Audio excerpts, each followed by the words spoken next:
Hackers attack systems that are not patched. You need protection, but virtual patching isn't working. That's why you go patchless. Topia analyzes, prioritizes, and remediates vulnerabilities before they're exploited. Even the 0 days, all from one interface. Security gets better memory defense to complement endpoint strategy while improving overall vulnerability management and compliance. Adopt a hacker's mindset, eliminate vulnerability. Get your 30-day free trial at securityweekly.com/vicarious.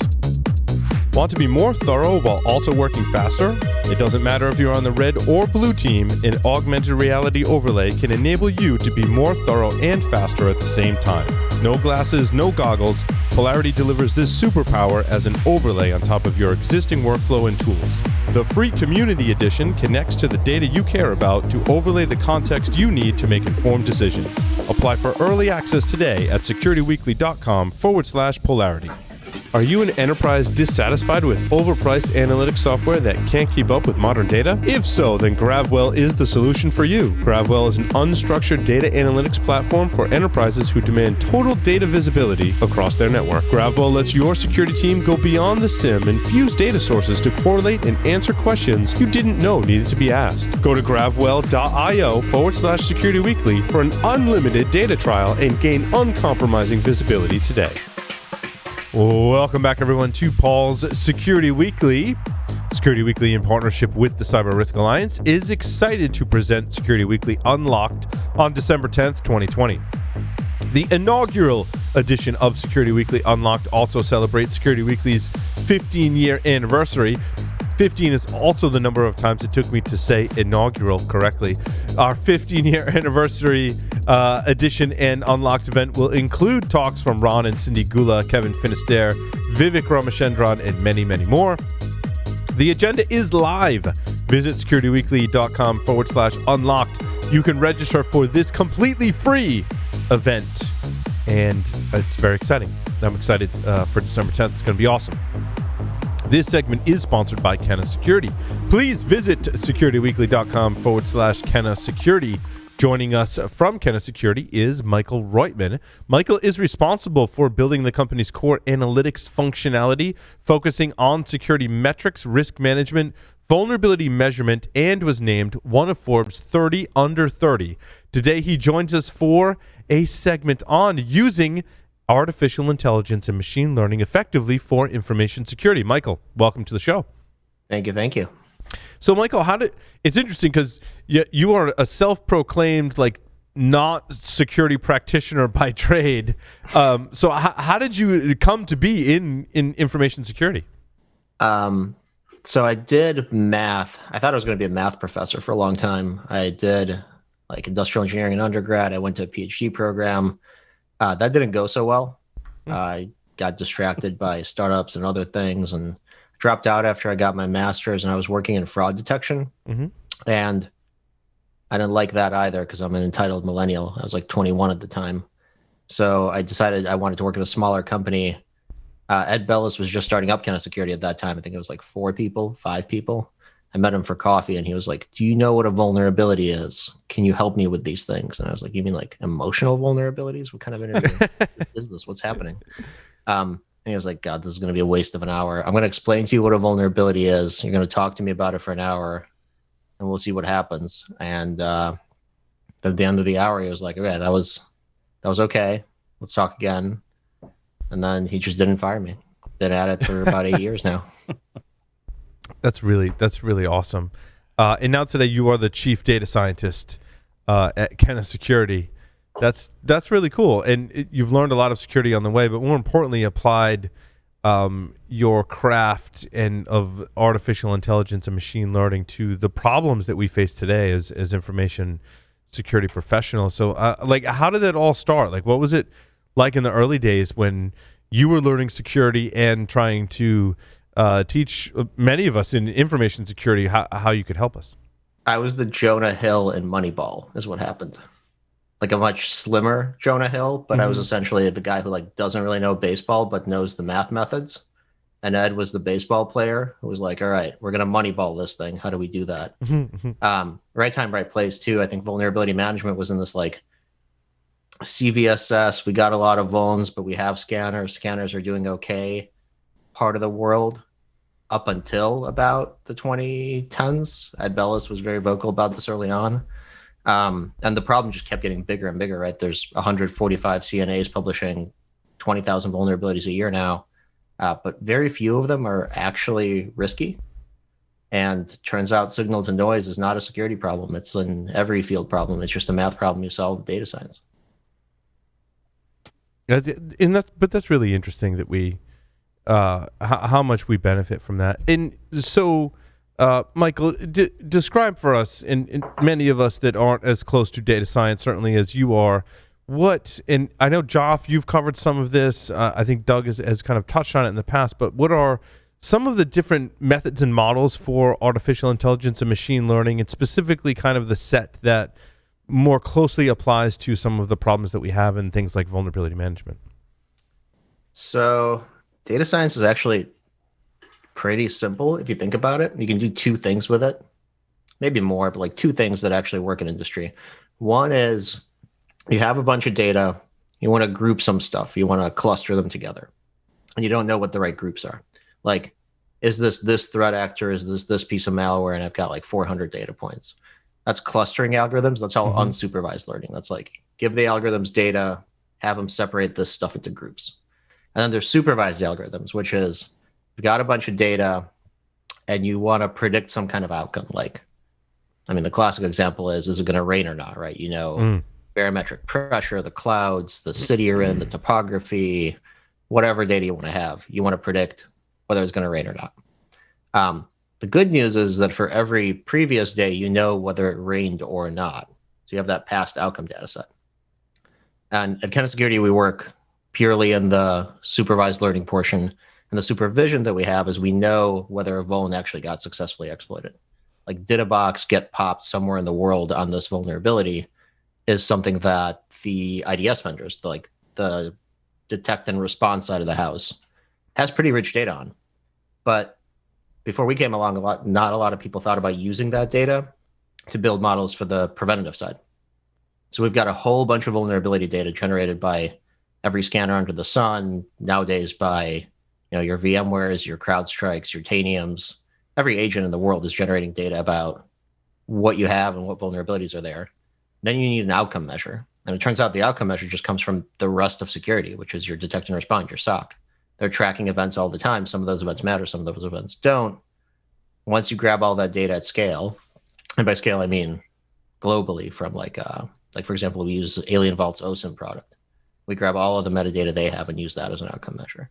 You can start to train supervised models, which are essentially saying, here's a whole bunch of data about what has happened and what hasn't happened. Give me a probability that it's going to rain today, or give me a probability that this vulnerability is going to get exploited in the future.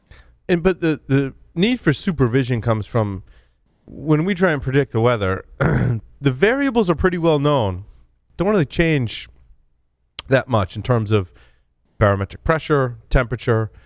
When we try and translate that to security, there's a lot of different variable types. No? Is that why we need to rely on more on supervised learning, rather?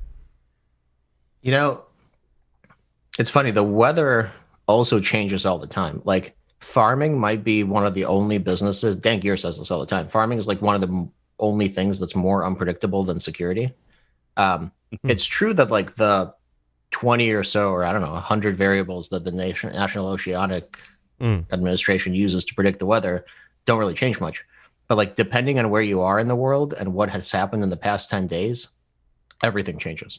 Just like in security, depending on what software you're running, what your business looks like, who your threat actors are, like what kinds of exploits have come out in the past month or the past year, and are you affected by them?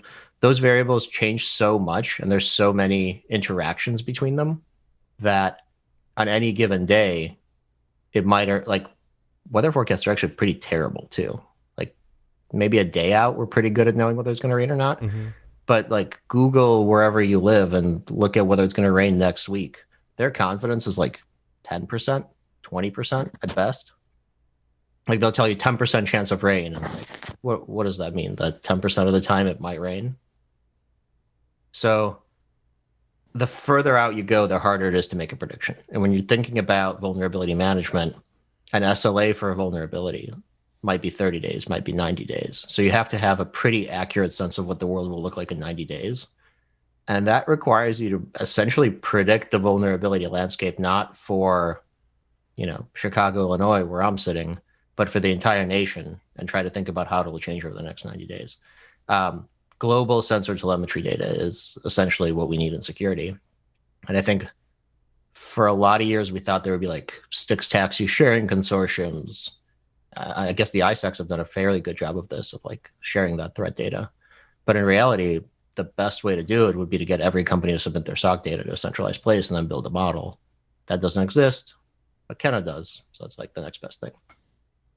So do you think that there is a good solution around the ability to do that in a secure manner that protects the confidentiality of what the customers are submitting into that consortium? Like, the anonymization of data is probably the biggest concern. We have a whole bunch of privatized companies. We have PII. We've got GPDRD to worry about. We've got all kinds of different things that come into play, and especially from a security-minded or paranoid person, like that kind of falls into the I don't ever want that to happen. But what you're saying is that can lead to something that is the greater good. So is there a good way that you can see from like the data science side or the math side where we can come to a good happy medium of that anonymized data and do it in a safe way? Yep. Look, the Verizon DBIR folks did a really good job of this they're still doing a great job of this 10 years now. They're essentially pooling all that outcome data in what's really an escrow, but it's their personalities that are the escrow, right? It's this idea that if we submit data, they'll do analysis, it'll benefit everybody. And I don't even know how anonymized it is there, right? They just trust that mechanism. But you're right, there's a way to anonymize it. I don't think it's a data science thing. I think it's strip away, like what really matters here isn't that you got breached or a particular IP that got hit. I think what really matters is not the who, it's the how, it's the methods. Like, let's say I run an organization with 100,000 assets. If you told me this particular machine got breached today, that would be great data. But I don't know if it's any more useful than you telling me that this particular CVE got hit 40 times over the past year. Both of those data sets are super valuable and very rich. And if you've got 1,000 organizations contributing to something like 40 times we've seen an attack on this CVE, you have a pretty good sense of what attackers are using, at least the methods, if not what they're going after. Michael, how do I relate that to my network versus other people's networks? Yeah, that's the trick. Not the first time you've had to field that question. No. Like every single customer thinks about this. Mm-hmm. And well, do you want the by the book answer or do you want the honest answer? I want the honest answer. Honest. Absolutely. The honest answer is no security tool will ever take care of targeted attacks. That's a threat intelligence team function. That's not a vendor function. So if you're thinking about, I'm Lockheed Martin, I've got patents, I've got a certain set of threat actors that are going to come after me, no vendor using global telemetry is going to forecast that, because it's human creativity that makes that targeted attack happen. They might be burning 0 days. They might be coming up with something that's specific to your network. They're doing reconnaissance. But I just want to stop you right there because that's really prolific, because I've seen a lot of solutions in my day, and a lot of them kind of claim to, like, we're going to tell you that you're primed to be hacked or whatnot, but that can never really be true. There's too many variables specific to you. Math can't solve that problem. Like, if anybody claims they have a machine learning method that predicts targeted attacks, I'll take them to trial any day of the week. Yeah, and if they win, they're going to be wildly successful. Right? Well, okay. Somebody with a lot more legal resources than me will take them to trial. Yeah. But the non-targeted attacks are probably most of large enterprises' concerns today.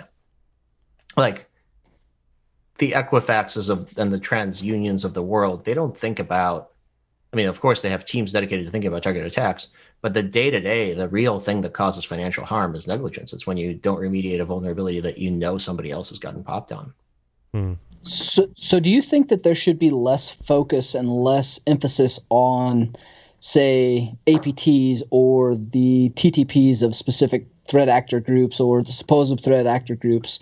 Like, do you think there is a bigger benefit in additional focus around things that are not that? Yeah. I mean, you're making me say controversial things right off the bat, which is, I suppose, why this show is great. I love it. I love Our work it. here is finished. Yeah. But I mean, but doesn't all that depend on how predictable it is too? I don't know. Let him answer the first question. All right, go ahead. Answer. Okay. I'm going to offend some people, but I think that there's a lot more value in making sure that you don't have any non-targeted attacks, any of those spray and pray across the internet, ransomware, exploit kits, stuff that you're exposed to, than having some predictive algorithm that uses threat intelligence to find a specific IP from which your command and control is coming.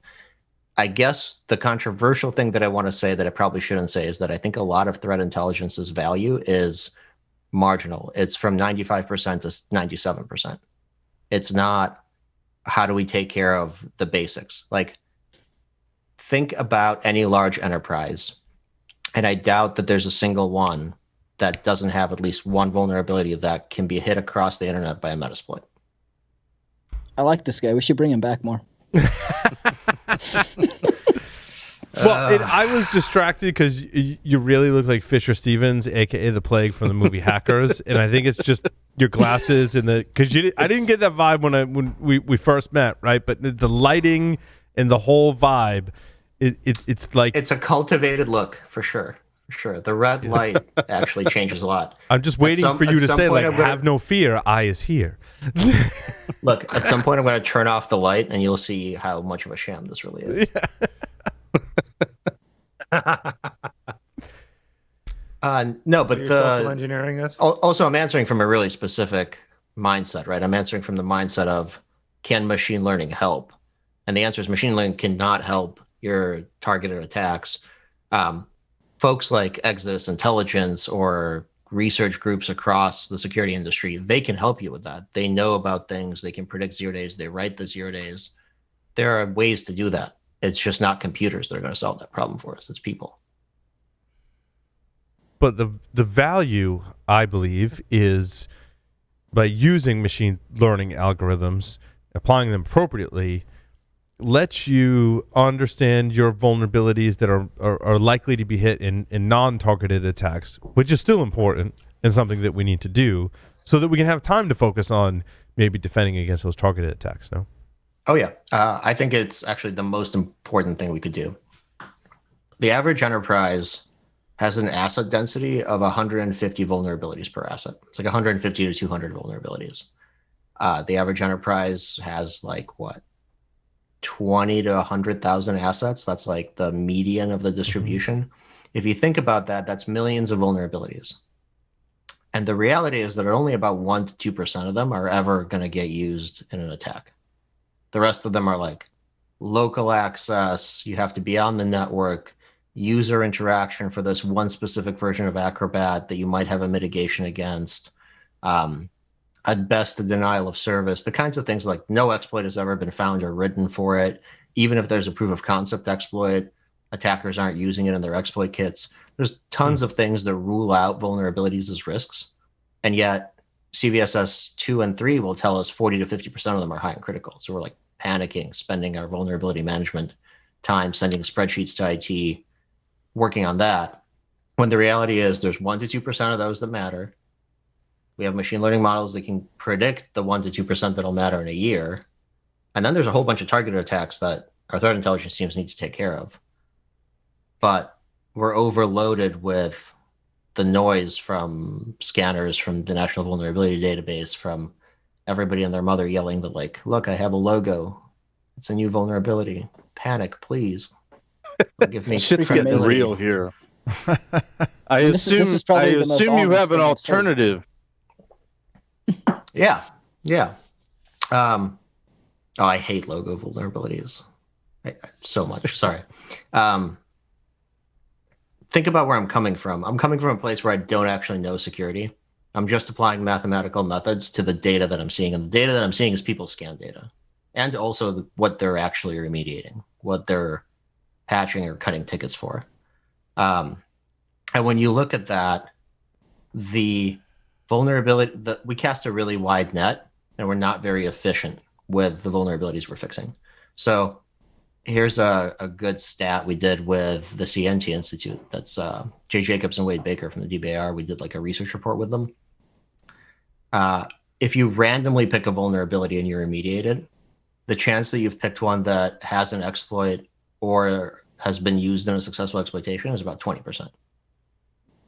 So your efficiency at just like throwing a dart at the National Vulnerability Database is 20%. If you only fix CVSS 10s, which everybody thinks is critical and very important, your efficiency is 23%. So let me ask you a question as a qualifying question. You're a mathematician. Do you consider yourself to be good at statistics? I mean, I consider statistics to be a package I can use that is done by people that are good at statistics, yeah. Okay.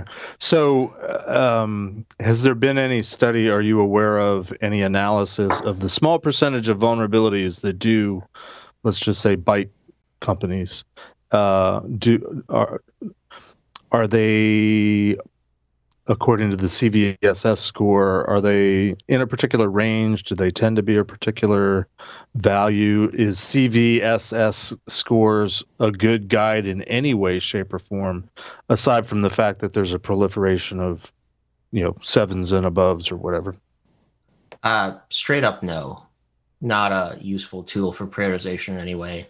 The distribution of things that have exploits looks the same as the distribution of vulnerabilities in general. The distribution of things that are exploited skews a little to the right, but you're talking like half of it's a really binary tool. Like either it's a high CVSS score and it has some chance of being exploited, or it's a low one and it doesn't.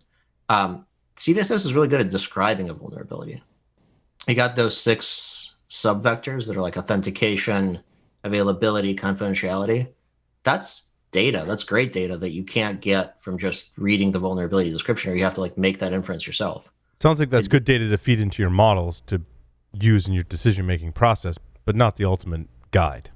Yes. And if you think about how an analyst actually uses CVSS, they do that. They look at the vulnerability and they're like, okay, this is a 10. What happens if this actually gets hit? Is this a denial of service? Is this a remote code execution? What conditions have to be met for this to actually be risky? So in describing the mechanism of what's happening, CVSS is useful. In prioritizing vulnerabilities, it's just not specific enough. Like if we had the capacity to remediate half our vulns any given day, sure. We have studied capacity, and it looks like regardless of your size, about 10% of vulnerabilities is what folks fix per month.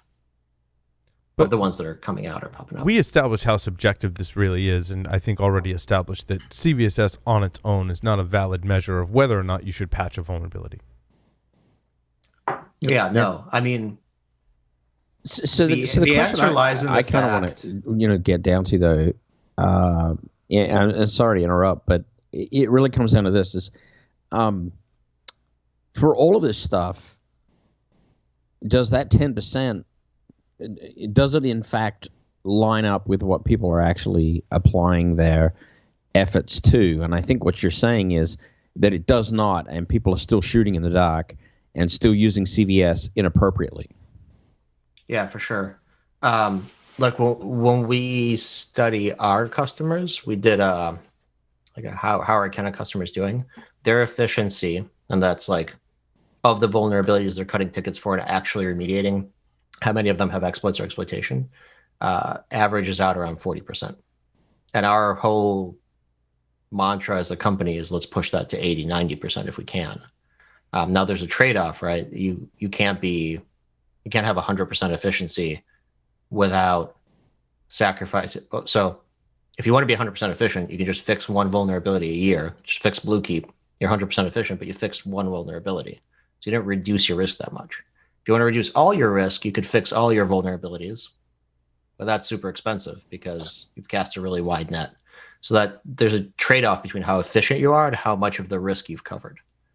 But you want to cover as much risk as you can while maintaining your efficiency. And 40% is what Kenna customers are doing. They're using a tool designed to help them with this. I struggle when I think about what organizations that are just straight remediating scanners or sending exports out of Qualys, what that efficiency looks like. But we keep using this word vulnerability. And what does that really mean? Are we speaking of a vulnerability that is a software bug that you can then deploy more software to fix? Or is a vulnerability more like an exposure where could be misconfiguration, could be authentication, could be something that is not particularly a software bug that can be fixed with more software? Yeah. I think the remediations vary a lot too. I mean, we also think about application security findings and we ingest like bug crowd findings. So sometimes the answer is use a different library or, uninstall Java is the only solution you might have. So what you do about it, that's a big side of the equation that I think as an industry, we haven't really wrapped our heads around too. There's some things are just like restart your Chrome browser and some things are rewrite your entire code base, which could be an explanation for why efficiency is low. But when you look at where the risks are, it's not. There's often Chrome browsers that aren't restarted that have a Metasploit, even though other things are getting patched or deployed or fixed, or Java's getting uninstalled or versions are getting changed. So it's just a lot of data, right? Go ahead, Jeff. I see this going one of two directions. Either we need to come up with a better way of prioritizing vulnerability remediation, or maybe we need to get off the whole vulnerability bandwagon altogether and figure out what else we need to be doing to mitigate any attacks that do come our way. Are you going one way or the other? I think about everything that exists today. Jeremiah Grossman was talking about this when he was doing his bit discovery scans of all the enterprises. He was saying, everybody talks about a move to the cloud, but it's not a move to the cloud. It's a spin up a cloud and keep your old infrastructure around. So we've got this backlog of millions and millions of vulnerabilities, actually billions. Even under management at Kenna, we have something like 7 billion vulnerabilities, probably trillions across the universe of known computers. We have to figure out what of that needs to get patched and brought up to baseline so that we can then, and you're right, in the future, we're probably not going to be thinking about, I spun up this version of this. Infrastructure as code. You can essentially integrate it into your pipeline. You can spin things up, spin things down. The cost of quote unquote patching or remediating is decreasing because infrastructure is becoming more ephemeral and easier to deal with. But that backlog isn't going away anytime soon. And if I'm an attacker, I'm sitting here thinking, what do I care about their cloud deployment if I know that they've got boxes, AIX boxes from 20 years ago that are still sitting there that I know of a known vulnerability for? What percentage, though, is actual vulnerabilities in software that can be tied to a version of a software versus attack paths that are some combination of password guessing or missing authentication or misconfiguration? Like, do you count misconfiguration as a vulnerability? I mean, I think it is. But when you look at what percentage of the attacks that we have data about, that's the question that's really hard to think about, because in order for us to detect that somebody got popped using a particular vulnerability or a particular misconfiguration, we either have to do an investigation and follow up. So the Verizon DBIR does a good job of saying what percentage is hacking, what percentage is misconfiguration, what percentage is internal. But absent that investigation, our sensors on the IDS side are really trained to pick up this exploit signature, or this kind of intrusion happened. This was a SQL injection. The security industry is looking for specific signatures, and that's what tells us what's actually getting hit. There's a whole iceberg underneath of stuff that attackers might be doing that we haven't written signatures for or have no way to detect too. I worry about that all the time, that all of these data sciencey models, they're predicated on the fact that we have the signatures. So if scanners actually write signatures for only about 30% of vulnerabilities. So what happens to the other 70% that are in NVD, might exist on software, but a scanner hasn't written a check for? I worry that the models are biased in ways that the security industry is constantly perpetuating. And what we really need is to bring some software companies together and essentially say, we need better scanner signatures. We need better detection signatures so that we can do a better job of building models that are predictive and not just describing kind of a flywheel of what's happening in security. Hey, Paul, if I can take a stab at answering your question, which is what is a vulnerability? What do we mean by that? I refer back to the Bible. Damn it. Here we go. This is the National Information Security Infosec Glossary from 1992. In vulnerability in this document, which is how I learned, is described as a weakness in an information system or a cryptographic system or components, e.g. system security procedures, hardware design, internal controls, that could be exploited. So I think you're asking the wrong question, Paul. I don't think it's how are we defining vulnerabilities? I think it's the fact that most of this industry, when they hear vulnerability, they think it only means problems with the OS, problems with the applications, and the technology itself. So I think we need to rethink what vulnerabilities are and normalize that across the community to make sure that. And here's the PCI moment. We went this long without the acronym. All right, How did this happen? Take a drink. We're talking about scanning. I was getting thirsty. So I've been reviewing the draft version 4, which is allegedly going to drop probably Q2 of next year, and I'm not allowed to go into the details of what it is, but I'll give a hint. How's that? Whereas in the past, PCI has been sort of non-specific in terms of when you are required to do a vulnerability scan, and not to pick on Tenable, but you and I are most familiar with Tenable. If you want to look for system vulnerabilities, that's typically an uncredentialed scan. If you want to look for vulnerabilities in configuration and things like that, that's typically a credentialed scan. And I think that's roughly true, probably all the major scan engines. So within the PCI world, there's been for years this huge debate of, we're required to do internal vulnerability scans or external vulnerability scans. What are the criteria? What are the plugins? What are the settings? What constitutes a valid scan?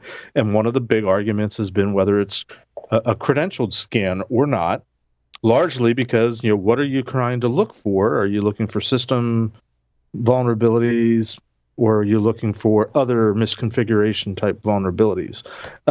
So maybe, just maybe, in a future version of PCI, there might be some clarification on that issue. Interesting. I would like another issue clarified. Could be exploited, right? PCI says CVS says 4 and above.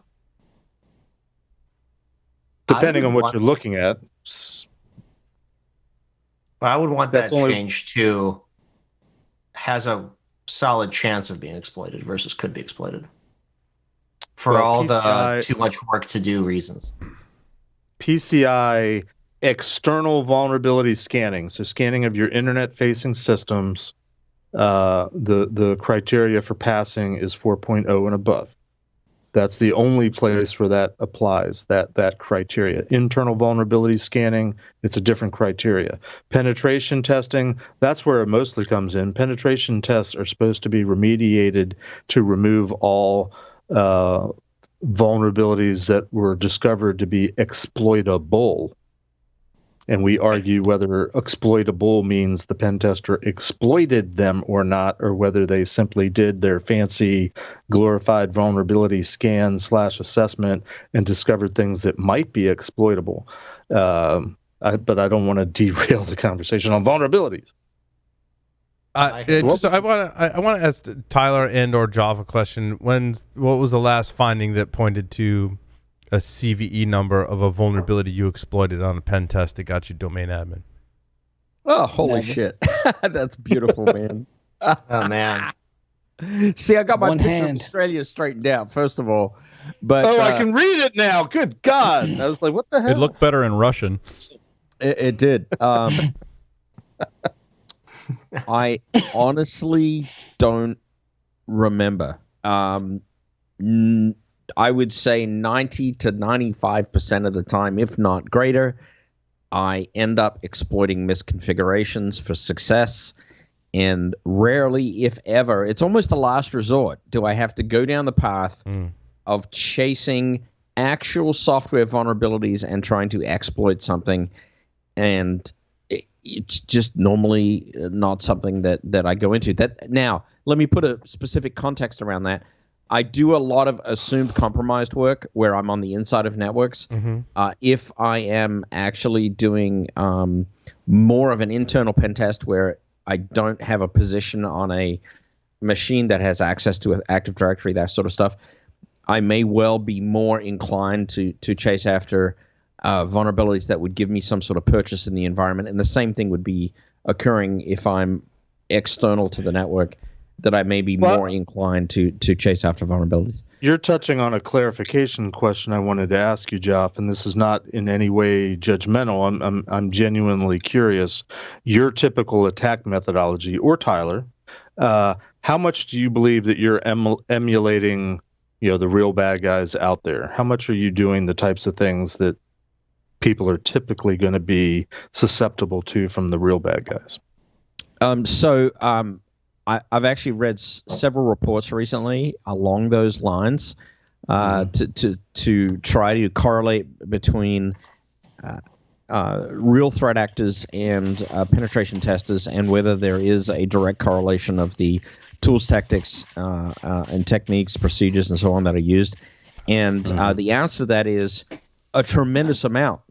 From my experience, and some of the stuff that I've been reading, I actually read a fairly recent Cobalt Strike report that actually indicates that a lot of the techniques we're using is a direct match. I think the difference largely is the time scale. Pen tests, by their very nature, right, are business driven, and they have a specific time frame. But if I were to land, let's say, a Cobalt Strike beacon or some sort of shellcode to give me a C2 channel in an environment, as a pen tester, just to give you a real example, I'm not likely to lay low and have that thing beacon once a day or once a week as a backup channel. But as a threat actor, I am more likely to do something like that because I may not have that business motivation to move quite as quickly. So timescale plays in, but the tools and the TTPs essentially are quite similar, is what I'm finding. I'd love to hear Tyler's response.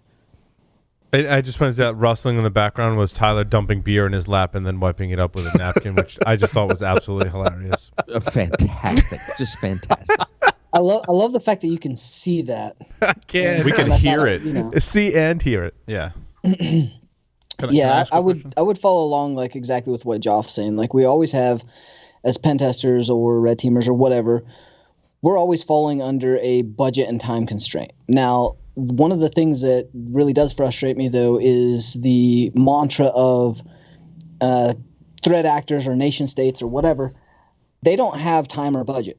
That's very contrary. They have very specific goals. They have very specific timelines they're trying to meet. They have budgets. They fall underneath of chain command authority, and they have things they have to get done. So that doesn't always apply, and they don't have unlimited resources or time. However, we're usually limited by a lot shorter time frame or a lot shorter budget. So yeah, we do have to act in a little bit different way, but overall, as we're doing things, even coming in from outside, why burn 0 days that may be used for a much more important operation or key asset when phishing suffices and that gets you in the door? And so we pretty much typically follow that kind of same mantra. The only time we're leveraging vulnerabilities or exploits is that rare case where, we're throwing the kitchen sink at things because we don't have any other choice. But if we're doing that, that means that's a very mature environment, and therefore those should not work. If they do work, then we're usually jamming up something that's custom, some kind of a DLL hijack, where we're doing very, very targeted attacks that's leveraging very specific intel that we've, burned a considerable amount of infrastructure to gain. And so these particular clients or targets that are more mature, those are the ones that are probably not going to have those vulnerabilities, and thus we're not falling underneath that exploitability that we'd be, trying to emulate a 0 day or something that's custom crafted. So Now, yeah, hold we on, do now- follow a lot of TTPs. Yeah, and Michael, I want to come back to you on this because I think there are a large number of organizations that absolutely have to deal with software patching and vulnerabilities as basic things. However, large population of attackers do not have to rely on those vulnerabilities.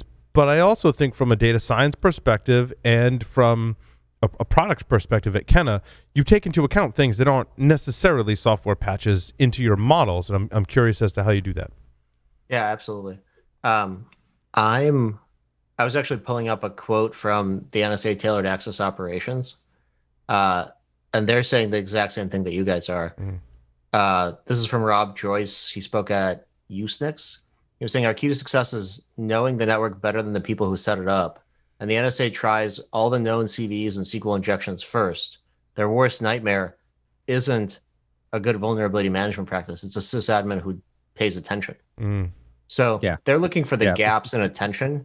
And you're right. All of the things that aren't necessarily top of mind for an organization, maybe they haven't scanned it in, maybe there's a threat there, but they just don't know that it's on a system. That's how they get into every known enterprise there is, by trying the known things first. And the trick is that it works for 95% of organizations. Remember at the beginning I said, fix the Metasploit that's remote code execution first? I think 100% of organizations have one Metasploit that's unpatched somewhere that's remote code accessible. It's just that they themselves haven't found it yet. Right. So that recon of knowing the network better than the defenders do is essentially what you're talking about, right? One of the things could be, but in Michael, I'm sorry, I think the difference is that real world attackers have the luxury of time, whereas what Joff and Tyler are pointing out was they're crunched into a time window. So real attackers can spend months or better discovering the entire network, knowing it, and finding that one, maybe vulnerable system that might be exploited. Whereas the much quicker path, bypass that, find some misconfiguration, not even misconfiguration, but abuse of the infrastructure that is already in place. Kind of the way I think of it. Living off the land. What Paul's trying to say, it's not just about misconfiguration. A tremendous amount. Once we land inside of an environment, a tremendous amount of what we're doing is leveraging the landscape itself, rather than leveraging software vulnerabilities through direct exploitation. So, is the organization capable of detecting password spraying? Is the organization capable of detecting the fact that we just stole all your Kerberos tickets? Is the organization capable of detecting the fact that, I even enumerated the, Active Directory domain administrator group. These are not the normal things that regular users do, but these are the reconnaissance activities of an attacker. And those are the things that, if organizations get disciplined about, will get themselves so much more return on investment than actually going after a CVSS score of 10 on an out-of-the-way system that hasn't actually got any practicability in terms of accessible and even bearing any fruit of exploitation. Let's just say it's just one corner of the world that has no real criticality in terms of the data that it's managing, for example. And so this is the kind of issue we're talking about. And I had a customer ask me specifically this week, what is the biggest, from a threat hunting perspective, which is very much related to this, what is the biggest thing I can go after first? And my answer to them was, get your authentication house in order. Make sure you have 2FA on the outside. Make sure that if a password spraying attack occurs in your organization, you can detect it, right? Because that is a huge, huge part of the attack surface, and people just kind of ignore it. It's not misconfiguration. It's leveraging the environment against the organization. But it is, at the end of the day, misconfiguration of a security tool, of a monitoring solution, of your policies. those are all auditable things. It's potentially abuse of policy, right? Yeah. If you have a very short password length policy, for example, you're more likely to achieve success with a password guessing style attack. And so if you go after a season, it's amazing how many times this works. I am so tired of doing this and getting success. I hate to even say that, but this year I have sprayed the passwords. Election 2020, bang.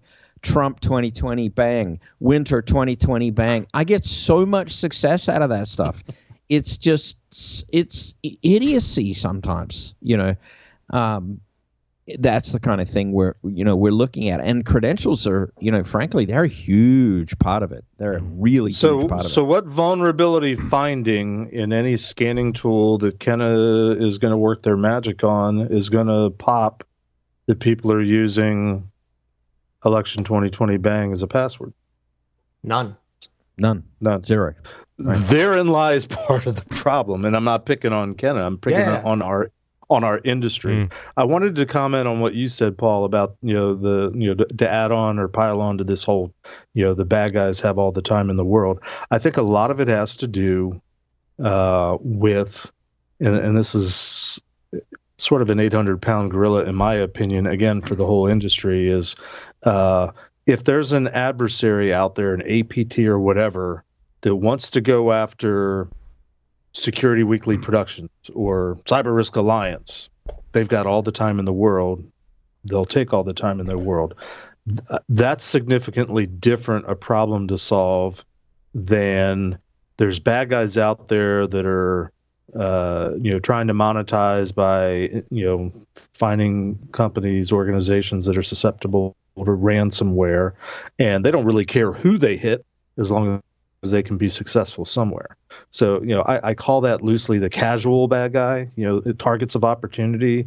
They're just trying to find somebody that's susceptible. And I think that's something that Michael's touching on is the fact that, there's a small percentage of vulnerabilities that are actually exploited. There's a small percentage of, techniques that are actually done that have negative impacts.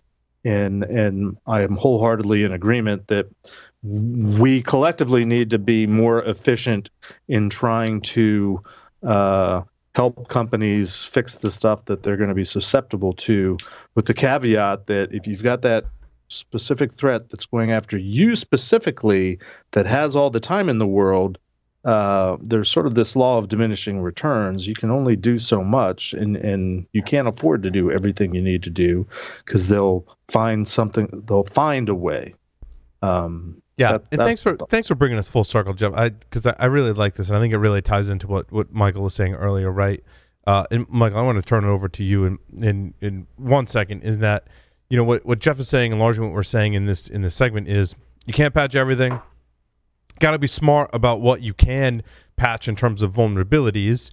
And you described how AI machine learning through Kenna can help us with that, so that we can focus on the things like making sure we got good password policy and those things, the stuff that Tyler and Joff are going after. And that's really the strategy, I think, what we came out of this segment. Michael, I want to turn over to you, your thoughts on that. No, that's absolutely right. When I think about, attackers want scale too. The casual attackers have huge budgets, and they want to return on their investment. They're enterprises that try to make money off that ransomware. Some of those folks go to an office and work a 9 to 5. So if you think about that threat or that risk to an organization, that's all about, I don't want to be the victim of a drive-by. I don't want to get ransomware in my system.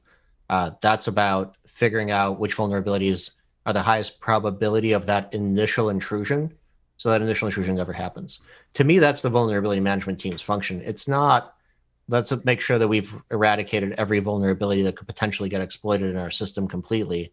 It's how do we make sure that the things that our SOC and our threat intel team deals with are the real issues, are the really targeted specific things where, part of that is coming up with good policies that can detect an intrusion that's moving laterally. Part of that is figuring out who specifically is targeting us and what kind of methods do they have. But there's tiers of risk or types of risk. There's a technological risk, which is maybe your CVSS 2s and 3s and some of your 7s and even some of your 10s that don't really pose a risk from a security perspective are never going to cause an exploitation, but they're there and you should get to patching them at some point. There's a security risk, which is all about the vulnerability management team's cadence and patching process of making sure that they're above that Metasploit line. They're above it's not easy for attackers to get in. They have to spend time and think, because for most organizations, if they have to do that, they're just not going to. And then there's a whole other set of risks, which is specific to you. And that's the domain of the SOC, the threat intelligence team. That's why folks go to FSISAC and HSISAC. But that's a very different process for mitigation than let's make sure we don't get hit with ransomware this year. Mm-hmm. Hey, I have a question for you, Michael. I wanted to tweak a little bit what you said, but I want to tweak what you said in terms of, certain vulnerabilities don't pose a risk from a security perspective. My question to you is, as a mathematician, is there a term for a variable in an equation that can change, but it's always going to be there? So it's more or less a constant, except for in terms of being in the equation, but its actual value could change. Is there a name for that? Variable. You mean like a coefficient? Constant? Well, I don't know the answer. That I'm not a mathematician. That's why I'm asking the question. More or less a constant variable. Is there something? I would call it a constant variable. Is there a mathematical term for that? I think that's right. I think if you're building a model, you've got some variables that stay constant and some that shift, depending on what you're modeling.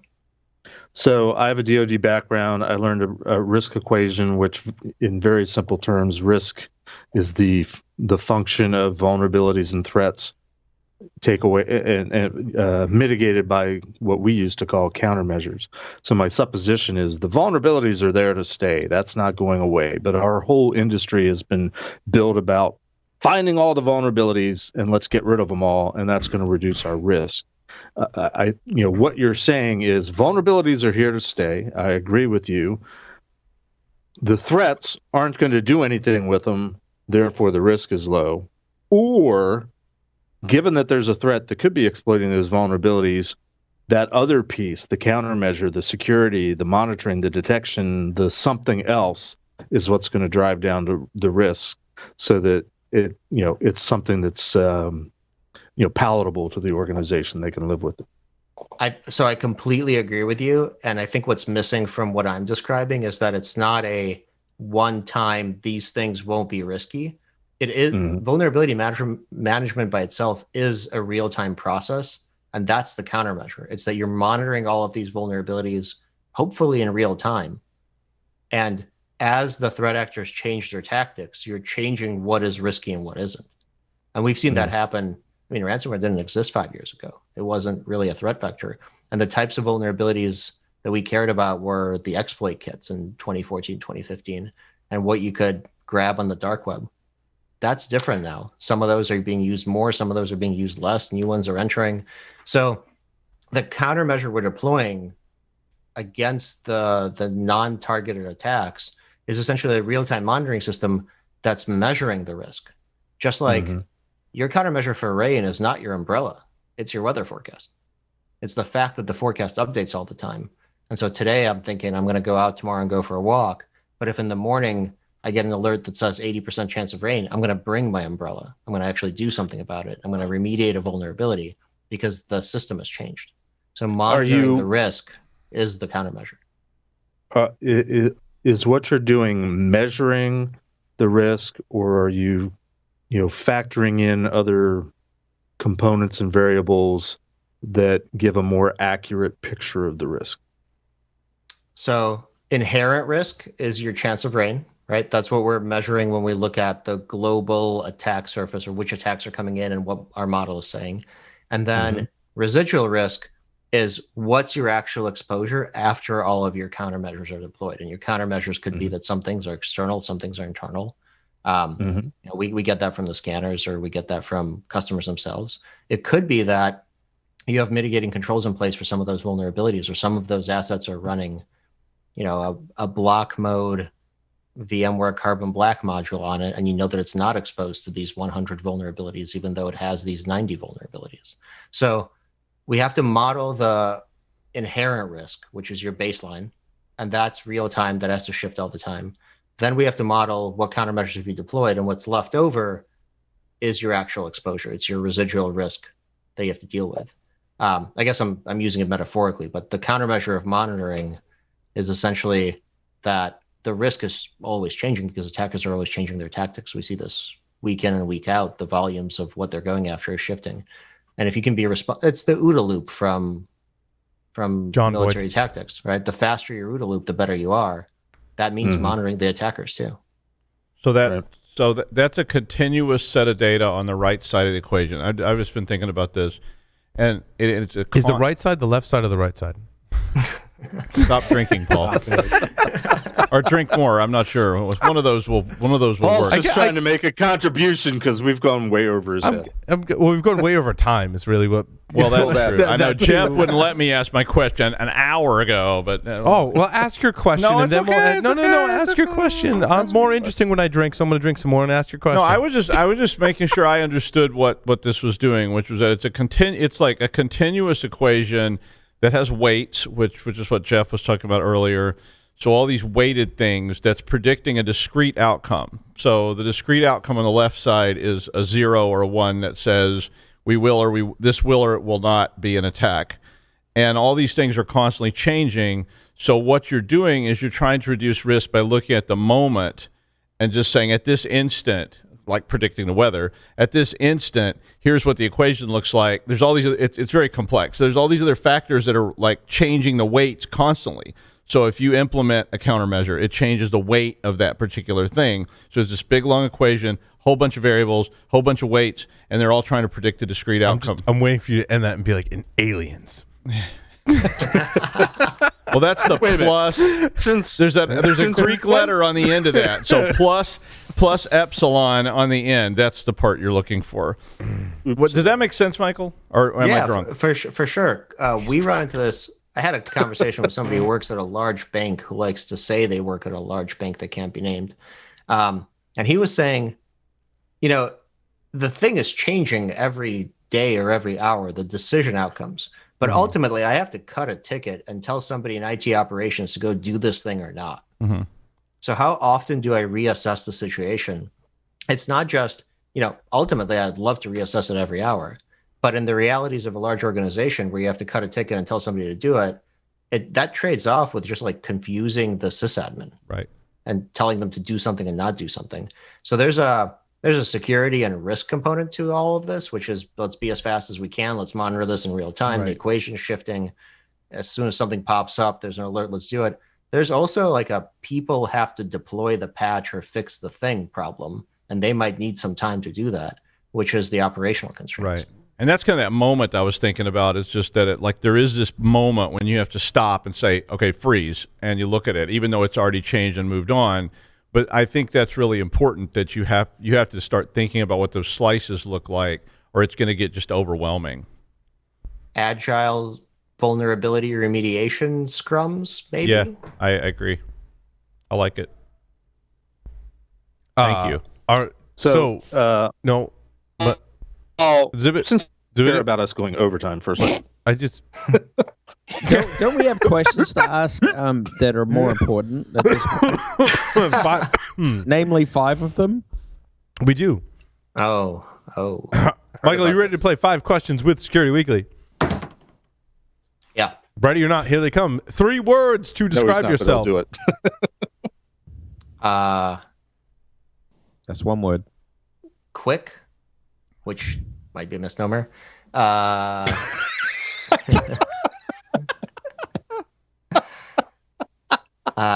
Bold choice. Bold choice. Yeah, that's a really bold choice. I like to think I'm thoughtful. I guess I'm not that quick, but I like to think I'm quick.